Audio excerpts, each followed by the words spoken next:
This podcast is part of the Podcast Your Scene Network. Visit us at www.podcastyourscene.com. You know, the local media has an agenda that they're going to serve. I don't know who's in charge of it or what it is, if it's like a headless monster. Why?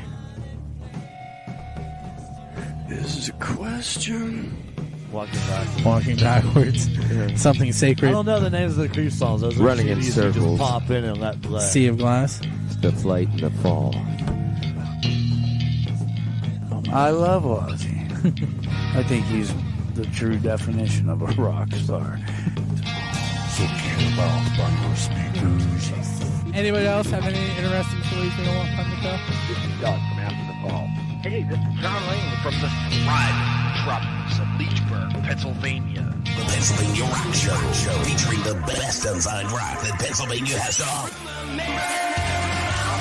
What's the story this week? Am I fucking your world? And I'm fucked up on my sick pill.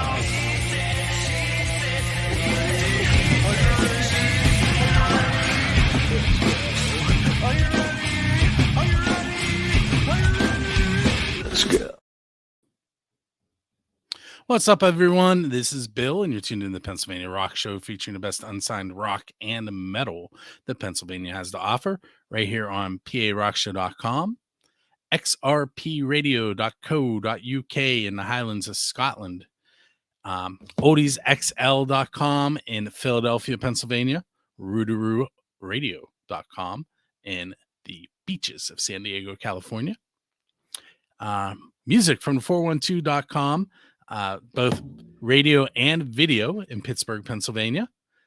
In St. Louis, we have megarockradio.net and 107.1 FM KFGD. And I think I got everybody. Oh, except myself, buildascene.com/radio. This is the Pennsylvania Rock Show, episode number 667. And with me tonight is Christian Montgomery from Christian Montgomery and the Winter Kill Band. What's up, going Christian? on? So, I've been fighting all kinds of sickness lately. Sore throat today. I'm going to power through it. I'm with you. Sometimes that's what happens when you teach little kids. Yeah.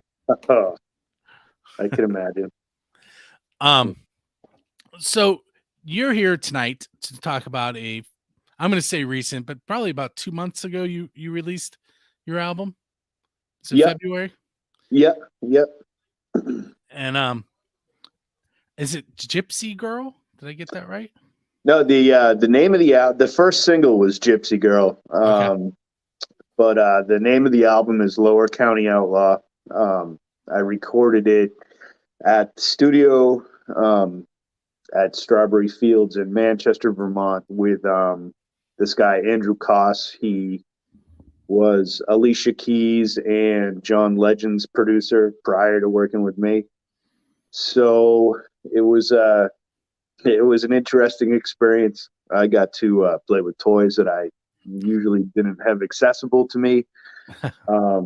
The studio was a beautiful place.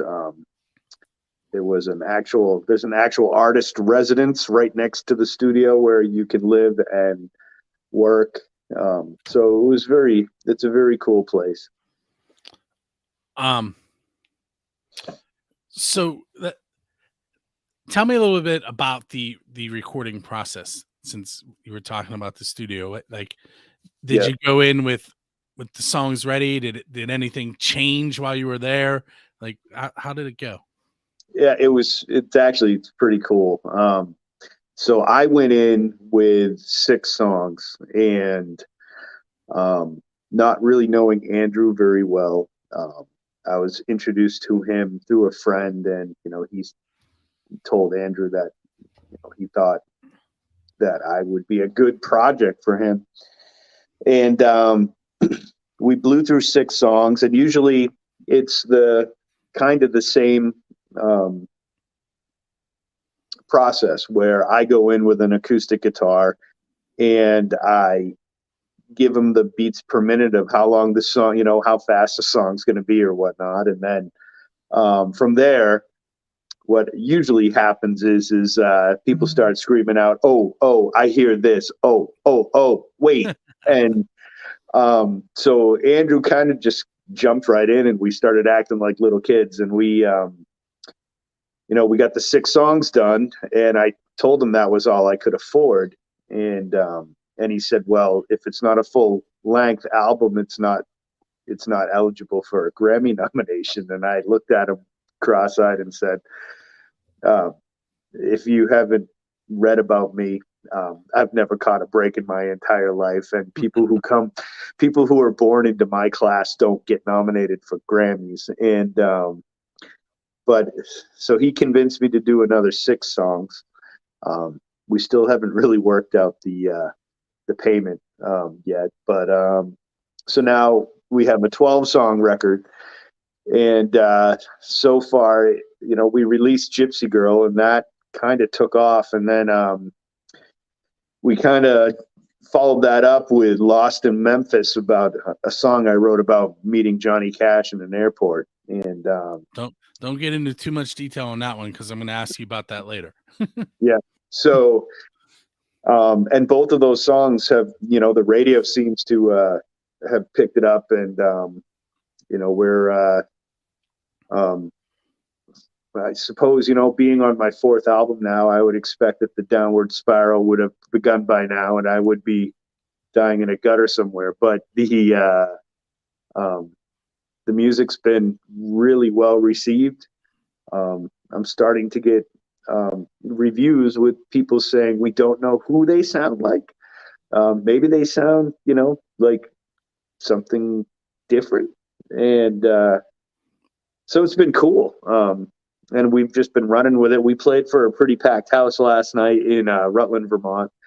And we're heading to upstate New York tomorrow. So we're getting busy. Very cool. You know what I forgot to do? Again, this is still record? relative. No, I did do that. Okay. I forgot to mention the 2 tracks that everybody heard at the beginning of the radio and podcast show. So the first one you heard was a brand new song from Kurt Ziegler called "Get It Right," and then another new song to the show from Great American Racer. It's called "Porches." So that was what we led in with. I wanted to make sure that the bands get their name heard. So, all right, now back to our conversation. So, like you said, it's your 4th album. Yep. And clearly, this one being recorded in Strawberry Fields and with the producer, that seems to me like you, the fact that you wanted to talk about that this is probably the first one that went that route. Well, the first 3 records I recorded at Ultrasound Studios in Hanover with this gentleman named Joe Clapp, and Joe played guitar. He's a multi-instrumentalist, and it was very comfortable. I've known Joe my whole life. He's one of the most talented people I've ever met. He picks up any instrument and he just writes hits. This was, I was just talking to a journalist the other day, and he said, "Gosh, it seems like this guy really pushed you to not necessarily made me uncomfortable, but he definitely he threw different instruments at me that I wasn't used to working with. This album has a lot of keys, which I've had keyboards on other records, but not as like a staple instrument.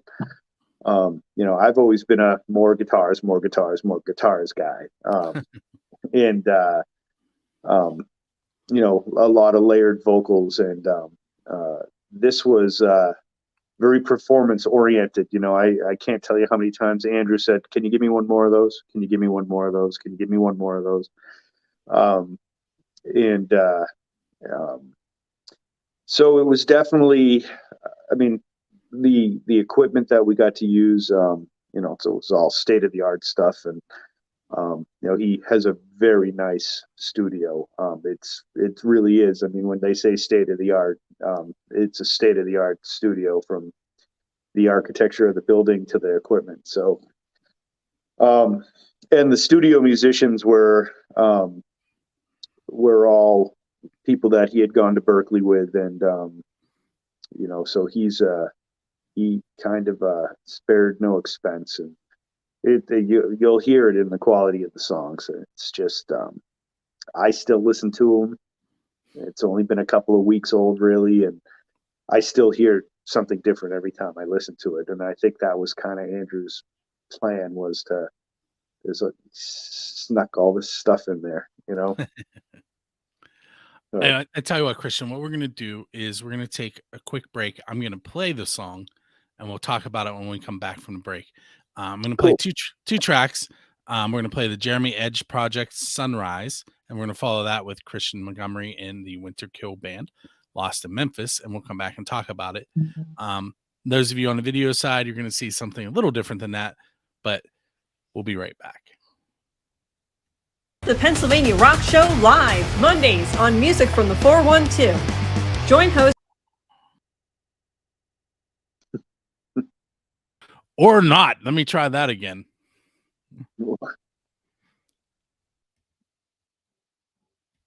For music and exclusive interviews with the best unsigned bands Pennsylvania has to offer.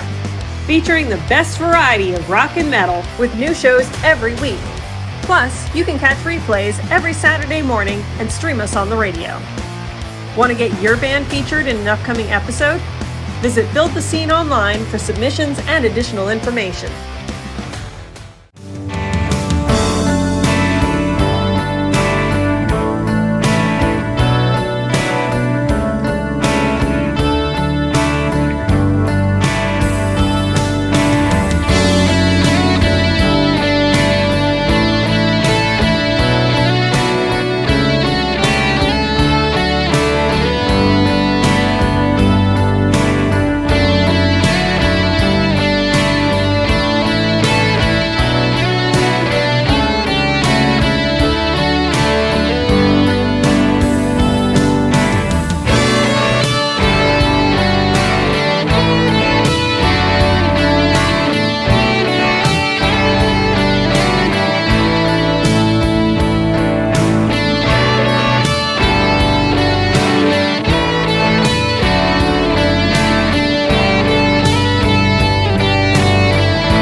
Want to listen to all your favorite artists on Music from the 412? Check out our new radio station. Listen to Music from the 412 radio online or stream to your favorite smart device. Our station offers variety like no other, playing tracks from original, local, and national artists. Plus, you can submit your own original music for a chance to be featured on our 24/7 station. All music, all the time. Tune in to Music from the 412 radio today.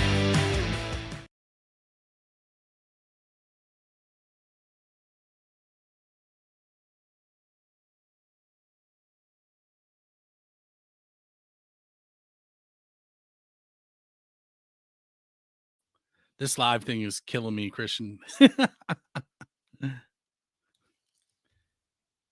Okay. So let me try that again. I have some tickets to give away. Only one person applied this week. So I'm going to make sure that you guys know what shows are coming up that you can take a chance on. And it's really easy. You just go to musicfrom412.com, click on contest, choose the show you want to go to. You share it, tag Music from the 412, tag Dressy Entertainment, and send us your email. And the only reason you send us our email is so that if you win, Dressy Entertainment can email your tickets. It's really that simple. Then you come here on PA Rock Show on Monday and find out if you won. So the winner of the tickets to Wigwam with Dying Breed and the Cheats is Jeff Brooks. He'll be receiving his tickets probably tonight or early tomorrow morning. And then what we have coming up in the ticket giveaways, we have the Bacon Brothers with Jeff Ferrari. That show is at Jurgles on April 28th. And then May 7th, we have Lita Ford with Modern Fossils and A Common Crown on May 7th. On May 9th, we have the Drive-By Truckers. We also have, let's see, on the 17th, Rick Wachowski and Joe Grushecki at Jurgles. And then on May 22nd, Ugly Kid Joe, who has not played in the States in a long time, is going to be playing. I believe that is also at Jurgles. So those are all shows that you can win 2 tickets to simply by sharing the post and sending us your email. And then I just spin this little wheel, and whoever's name it stops on, that's who's going to win the tickets. With that said, I'm going to bring Christian back in. We're going to talk to him a little bit more about his new release, Lower County Outlaw. Everybody. Thanks for pointing to your ears, so I knew I was muted. Yeah, no worries. I got you. So the title of the album, Lower County Outlaw, that makes me think of like outlaw rock, like Johnny Cash, who you mentioned in the song. So tell us a little bit about the track Lost in Memphis. So it was kind of just a cool guitar riff that I was messing around with, and the lyrics happened. I had run into Johnny Cash in a airport in Tennessee, and he was somebody that was a staple in the majority of my family's musical library since I can remember. And so when I saw him, I kept kind of like moving seats closer and closer and closer, and totally stalked the guy. And I think I had to be in my mid-20s at the time. And I got to introduce myself, and I was like, hey, I'm Christian, and singer-songwriter. And he said, what are you doing? And I said, well, I've been asked to go record a song in Nashville. And so I was going to en route to that destination, and he said something about, oh yeah, coming down here to Nashville with all the horns and who's.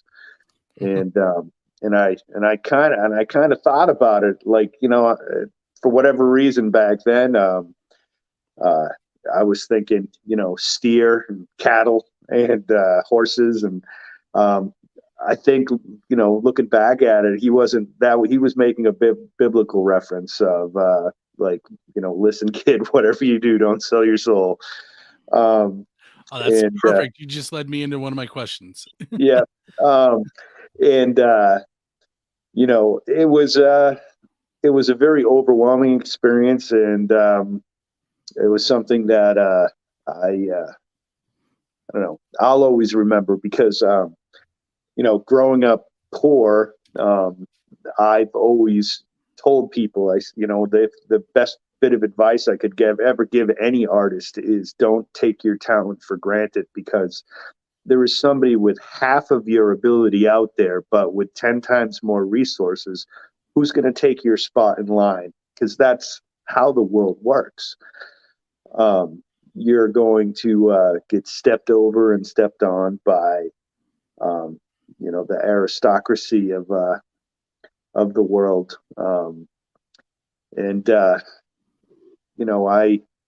I used to believe in that old Irish proverb that, history was written by the winners and the songs were written by those who suffered. But it's become an all-encompassing thing now, where the winners get to control everything. They, as far as they're concerned, they won, but they did it really nicely. and nobody suffered. Nobody suffered because they won. Lost in Memphis was just kind of a song written about a master of the trade taking an apprentice aside and saying, listen, kid, this is how things work around here. And if you get out of this with any integrity and any resemblance of a soul left, you should be very grateful. So here's the question that you kind of led me into unknowingly. So Robert Johnson the lore is that he sold his soul to the devil at the crossroads. Yeah. So if you're standing at those same crossroads, what are you there for? What are Me? you? Yep. What are you going to offer the devil? In other words, and not that's a metaphor. What is something that you haven't reached musically yet that you really, really are still reaching for? Oh gosh, superstardom. Um, I love listening to Colin Hay talk about his music career and how, I mean, when I was a little bit younger, I experienced some pretty good success with the music that I was doing in one of the metal bands I played in. And I walked away from that for a while to take care of my family. I had a few children, and when my daughter Madeline was born, it immediately put me in dad mode, and I wanted to provide and make sure that she was taken care of. And I mean, she's 25, and she's still my baby. But as far as what the Country 102.5 wrote that my life was something that movies were made out of. A music journalist once said that my life made Hemingway look like a Cub Scout. I mean, I traveled to Nicaragua in the early 2000s and have pictures of me hanging out with AK-47s. I swapped the rebels and gave them a guitar to hold, and I took a picture of them, and they gave me a rifle that they said they had killed multiple people with. And I think if I met the devil at the crossroads, he'd probably give me a pass and say, listen, man, I've already pretty much taken everything away from you already. There's not much left to give. And I'm sure he would also say, and we don't want you down there because I sure as hell don't want any competition. I had a cousin who used to tell me that the devil sent him back. Yeah. No, I mean, I was married to her for a little while, so ouch. I got out of that. Hey, so here's my first real oddball question for you. What is the best pizza that you've had because you're a musician? So you have to find a way to link the pizza to being a musician. Oh, the best pizza I've ever had to being a musician? Yep. So maybe on a way to a gig, on a way home, at a gig, at a recording session, something along those lines. So here, this is cool. You know who? Now his name will come back to me. Richie Havens. Sorry, if you remember Richie Havens, he was a big Woodstock guy. And there's a place in Stockbridge, Vermont called the Wild Fern. And this gentleman, Rick Reddington, who was Richie Havens' opening act for a while, owns a pizza shop in downtown. Well, there really isn't a town. Stockbridge is more like a village. It's a village nestled in between two mountain ranges up here in Vermont. And his partner or girlfriend, Heather, makes these pizzas that it was a Vermont, like it was arugula, apple, maple syrup, and cheese. It was just this most amazing creation, and it was the bread was, she told me it was gluten free, but it tasted like the richest bread I had ever had in my life. And I performed there too. So that was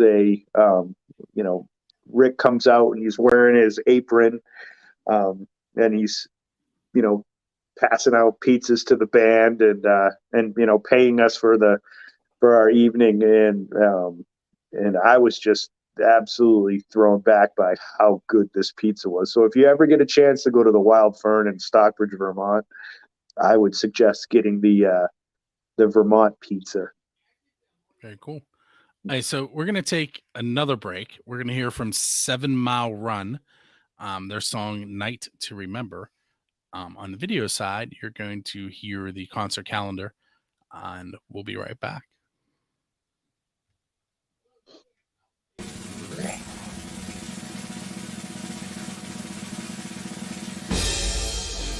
Hey everyone, it's Bill from Music from 412 with your concert calendar for April 18th through the 30th, brought to you by BuildTheScene.com and FirstAngelMedia.com. Tuesday, April 18th, 7:30 p.m. to 11 p.m. Mustard Service with Trenton Antle, The Roof, and Ryan Wright, the Hard Rock Cafe in Pittsburgh, $15. Friday, April 21st, 7:30 p.m. Heroes Bar and Grill Open Mic Night Series with your hosts Cheech and Redneck. Saturday, April 22nd, 2023, 7 p.m. to 10 p.m. It's the Regal Suite Pornos at CWP Beer Barge. Curtis and the Shakers at 8 p.m. 2023 CD release party at Moondogs, $8. Sunday, April 23rd, 2 p.m. Western Pennsylvania Blues Society's 18th Annual Blues Challenge at the Coriopolis VFW. Monday, April 24th at 6 p.m. Wigwam with special guests Dying Breed and the Cheats, $25. That is at Jurgles. 9 p.m. Broom. It's a live interview for the Pennsylvania Rock Show on musicfrom412.com. Friday, April 28th, 6 p.m. The Bacon Brothers, Jurgles Rhythm Grill with Mark Ferrari. 7 p.m. Sunny Days and the Weathermen, Helsinki Bus Station, and the Maple Waves at Squirrel Hill Sports Bar, $10 cover. 7:30 p.m. Heroes Bar and Grill, Katanning, Friday night open mics, and the host is Terry Lee Spencer. 10 p.m. The legendary Hucklebucks with 13 Bends at McGarvey's Bar and Grill. Saturday, April 29th, 6 p.m. Draxus Book of Life CD release party at Night Courts in Ford City. 7 p.m. Harry Von Zell's Creed Moores and Pink Gin Marabas at the Government Center. 8 p.m. to 11 p.m. at Moondogs, Bill Toms, and Hard Rain, $15 cover. 8 p.m. to 11 p.m. Medusa's Disco with legendary Hucklebucks at Squirrel Hill Sports Bar in Squirrel Hill. That is a $15 cover. Sunday, April 30th, 2 p.m. to 6 p.m. The PA Band Initiative Jam Sundays at Steamworks Creative. We also have your chance to win 2 tickets to select upcoming Drusky Entertainment shows, including Wigwam with Dying Breed and the Cheats on Monday, April 24th. I'm going to go ahead and cut that part off because I already talked about what shows were coming up. I have to there you go, Christian. I got you. So anyway, that is the concert calendar for the next 2 weeks. That will air both on the radio side of Music from the 412 and the TV side, just like this show does. Let me get us switched around here. There we go. Hey, so we're into segment 3. I'm going to throw some more oddball questions at you. Kiss once played in a bay in Australia to great white sharks, and Metallica once played in Antarctica. What is a non-standard venue that you would like to play at? Non-standard venue. Well, I've played on the ocean. I've played on a boat. I would like to play in a natural amphitheater in the mountains. That would be kick-ass. Get that natural mountain reverb going. I might have to add that there is one in Stockbridge, Vermont at the Wild Fern that I didn't get to play at outside because it was winter. So I might be able to make that dream come true this summer. Cool. So you mentioning winter brought me back to the band name, and I know I asked you this on 3 Questions in a Song, but what does Winter Kill Band mean? So one of my good buddies is we go hunting, and he is a member of the Wampanoag Tribal Council. They're the Native Americans that met the Pilgrims. Basically, they're the reason why the Anglo-Saxons were able to survive and ultimately destroy North America. But he and I go hunting every year, and every year he kills a bigger deer than me. It's just in his blood. He knows everything about them, and he is just a master of the trade when it comes to that. But we were walking through the forest, and we came upon a group of about 12 dead yearling deer. That it was just the snow that season had just been too deep, and the coyotes were able to just pick them off. And he said something to the effect of how it was the worst winter kill he had ever seen. And I immediately just put winter kill and playing rock and roll to get through the winter together. And so the winter kill band kind of became a metaphor for killing off the winter until the warm weather returned, and that we could find other things to do than sit in a bar and listen to me sing. Now you mentioned on the album that you use studio musicians. Is there an actual band that goes out with you? Yeah. Right now I am performing with a gentleman named James Pesler, who plays drums. Jake Hill plays bass, and John Clark plays guitar. We have a keyboard player who comes and sits in on occasion when he's not working with the famous bands that he's with, and he's willing to take a pay cut to play with me. He usually shows up too. But I mean, he's played with Hall & Oates and a bunch of other players too, but he's a pretty humble guy. And then Andrew Koss, my producer, also plays drums, and he comes and sits in on some shows and plays drums. That's kind of like a little bit of the deal as far as compensation is. Now that we're coming out of the post-COVID world, he was like, this is a band and some songs that I would, like to, maybe put a little bit more effort into. And I mean, he's, like I said before, he's produced, John Legend and Alicia Keys and all these famous people. I think it's just nice for him to be able to play with a nobody like me, and be inconspicuous. I think it just makes him feel more like a working class guy. What is something embarrassing that's happened to you on stage? That's embarrassing. Well, I want to make a joke and say, don't ever trust a fart, but but that hasn't happened. So I'm a type 1 diabetic, and so when my blood sugars get high, I can take some insulin and it brings me back down. And the feeling of a high blood sugar is often kind of like your heart just races a little bit. You know what's happening. But when you have a really low, so I've had a very low blood sugar on stage, and that's when you almost pass out and you get a little loopy. And I'm not of the age yet where that should be noticeable. But there was a show where at the last song, I was just letting loose. And for about the last 30 seconds of the song, I was looking at my guitar player saying, "What the hell are we doing here again?"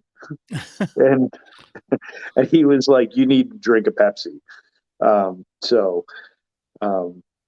It was, that was pretty embarrassing. That was like an old man moment. But it was kind of like just a one-time thing. It doesn't happen a lot. It's just when I'm like really getting into stuff and exercising hard, running around the stage, things could get, Could cause my blood sugar to drop, but I'm good now. Let's say you're leaving a gig and there's a DeLorean sitting there with its door open and a flux capacitor in the back seat. Yep. Where are you going in time, and what band are you going to hang out with? Oh, but it's definitely going to be the Beatles.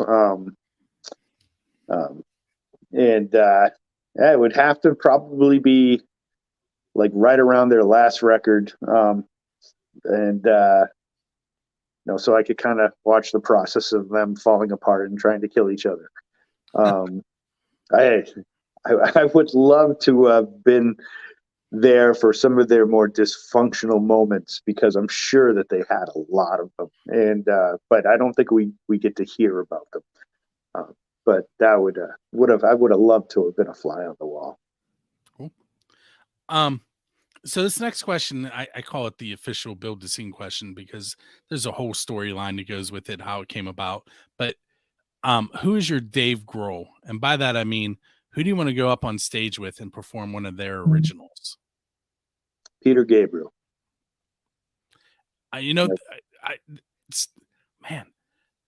Someone just gave me that answer. I can't remember if it was on 3 Questions in a Song or on the PA Rock Show, but like in the last week, that's the second time that answer has come up. Why Peter Gabriel?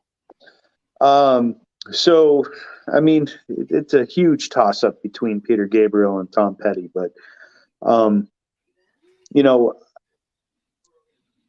as a working guy, Peter Gabriel, for somebody like me, should probably be a little taboo, because, I mean, his great grandfather was the mayor of London, and, he comes from a long line of sirs and lords and, people of privilege. But Pete has always seemed to have been able to overcome his lot in life to be able to look at the world from a third person's point of view and describe what he's writing about perfectly. I find his songwriting to be just about as honest as it can be. I think he's genuine. I listen really hard to music, and I think I can sometimes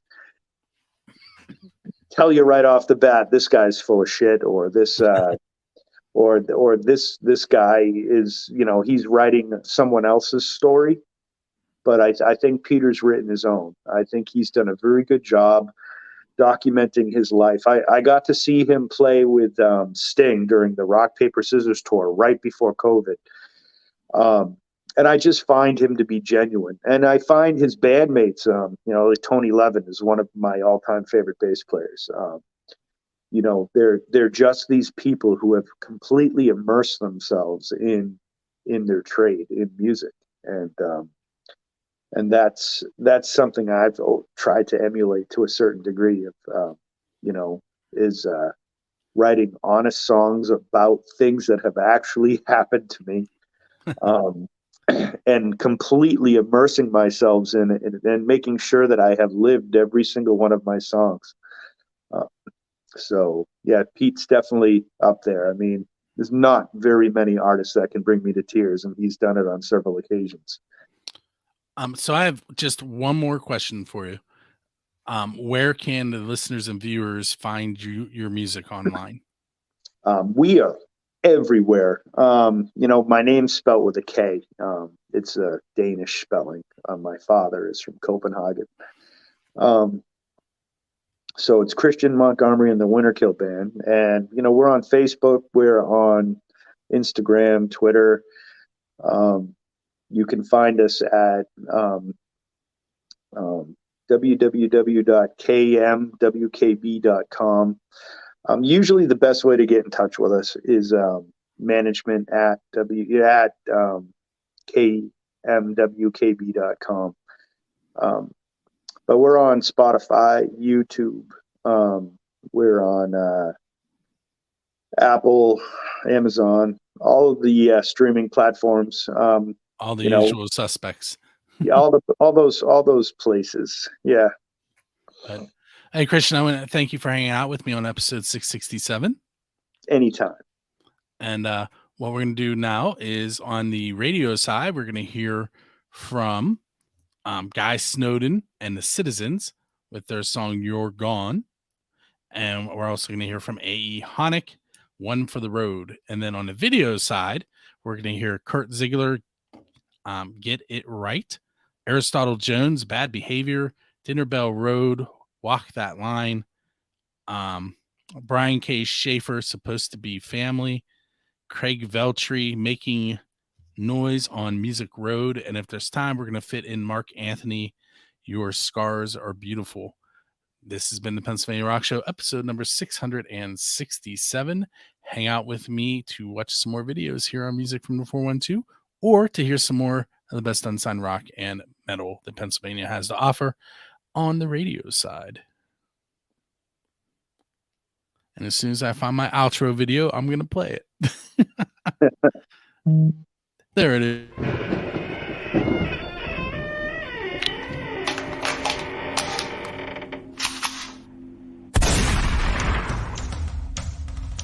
This episode of the Pennsylvania Rock Show has ended, but be sure to subscribe to be introduced to more of the best unsigned rock and metal that Pennsylvania has to offer. Don't forget to rate, review the show, and we'll see you on the next episode.